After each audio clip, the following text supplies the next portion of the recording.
My name is Maor Applebaum. I'm a mastering engineer. I work with artists such as Faith No More, Yes, Meatloaf, Starset, Sepultura, Il Nino, Armored Saint. How long have you been in this room? This room is about a year and a half, Wow. maybe plus, something like that.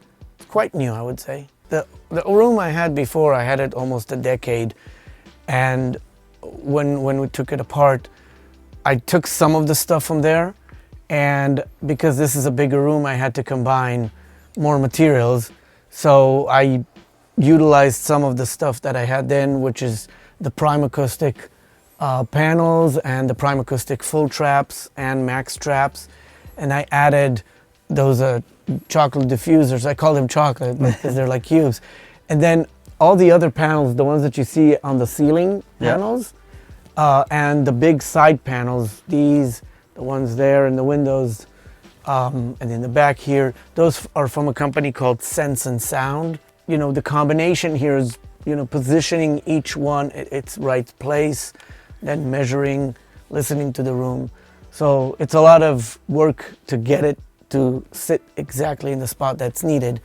And it took us about a month to get this room the way we wanted, because we were really, really picky about every little thing. It's like, you know, you just hear it, you know. And then what else do you do outside of mastering? Because you do some other stuff too. Well, mastering is my main thing. That's probably what takes most of my time.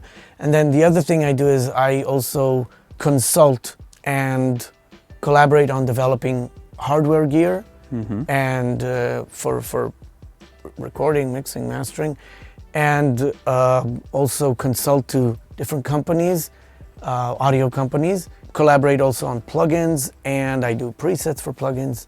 But it all comes from the background of mastering and other backgrounds that I had in audio. How did you get into mastering? A funny thing is that a lot of times people assume that you went into mastering because that's the gig you aimed for. And in my case, what happened is I had a background as a DJ and a music journalist. And of course I worked in audio. I was a broadcasting engineer. I always found myself in the final part. Like a music journalist listens to the music after it's out. A DJ plays the music after it's out. A broadcasting engineer broadcasts either the audio or video to the audience. So it's kind of like the last process. I was a musician as well, so I had bands of mine, and I did some live sound, and I did some recording. I kind of had a bit of everything. Not that I can say that I was great at everything. I wouldn't say that.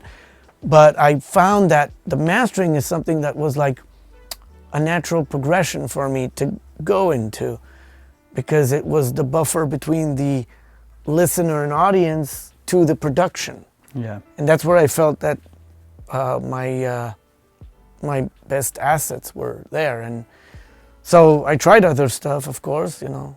I tried to not just jump into the mastering, but see what's else there. And in time, it just gravitated me towards it. And I'm happy that I did that, because I really feel at home doing mastering. And it's enough for me to keep it exciting for me, because I get to work on all types of music from all over the world. Different styles, different sounds, different territories. And it's all about presenting it and representing it better to the audience and making the listeners engage with it even more.